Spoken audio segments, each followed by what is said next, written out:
ठाणे के Bagle state स्थित CP झील के pass दिल दहला देने वाला मामला सामने आया है। डंपिंग ग्राउंड पर कचरा इकट्ठा कर रही महिला की जेसीबी की चपेट में आने से मौत हो गई। इस घटना से पीड़िता के परिवार में आक्रोश है। वहीं ठाकरे गुट ने आक्रामक रुख अपनाया है।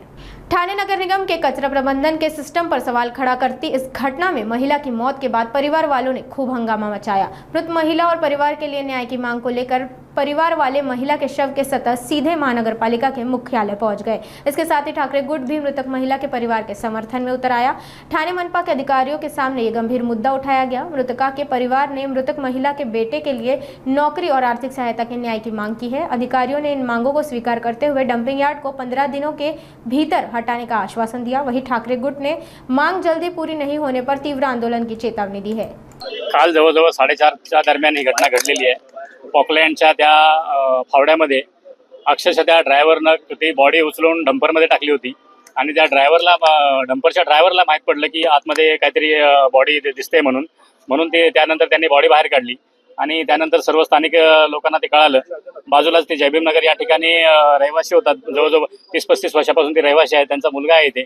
आमची अशी मागणी आहे महापालिकेकडे की त्यांना वडील नाही, त्या मुलांना वडील नाही आहेत, स्वतःचं घर नाही, त्यांना भाड्यानं राहतात आणि आई सुद्धा गेलेली आहे। त्यांच्या डोक्यावरचं पूर्ण छप्पर पूर्ण बाहेर म्हणजे उद्ध्वस्त झालेलं आहे आणि आपली आमची आणि परिवाराची अशी मागणी आहे की महापालिकेकडे कायमस्वरूपी नोकरी आणि त्यांना काही आर्थिक मदत या ठिकाणी उपलब्ध करून द्यावी।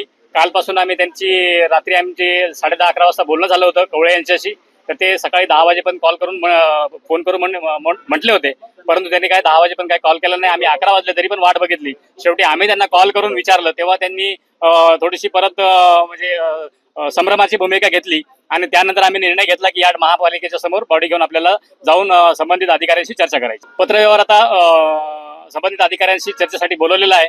त्यांनी चर्चा जर योग्य होत असेल तर पत्रव्यवहार करून पुढील दिशा आणि निर्देश ठरवू।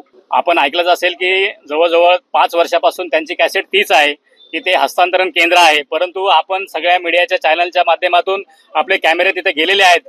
कसे तिथे 4-4, 5-5 माळ्याचे ढिगारे लागलेले आहेत हे आपण स्वतः तिथे बघितलेले आहेत आणि हे म्हणतात की ते हस्तांतरण केंद्र आहे। ते डम्पिंगचं स्वरूप आहे की हस्तांतरण केंद्र आहे, हा मोठा प्रश्न महापालिकेला अजून समजलेला नाही। आज संबंधित अधिकारी मनीष जोशी साहेबांनी असं सांगितलं की 15 दिवसामध्ये आम्ही ते संपूर्ण कचरा हटवू आणि त्या ठिकाणी कचरा जमा होणार नाही याची आम्ही काळजी घेऊ। जर भविष्यात त्यांनी 15 का आम्ही 20 दिवसात त्यांना अल्टिमेट आणून देतो। 20 दिवसानंतर तिथे जर कचरा जमा झाला तर आम्ही तो अक्षरशः आमच्या हाताने पेटवून तिथे गाड्या सुद्धा पेटवून टाकू आम्ही। हे आमचं शेवटचं आंदोलन आहे आता।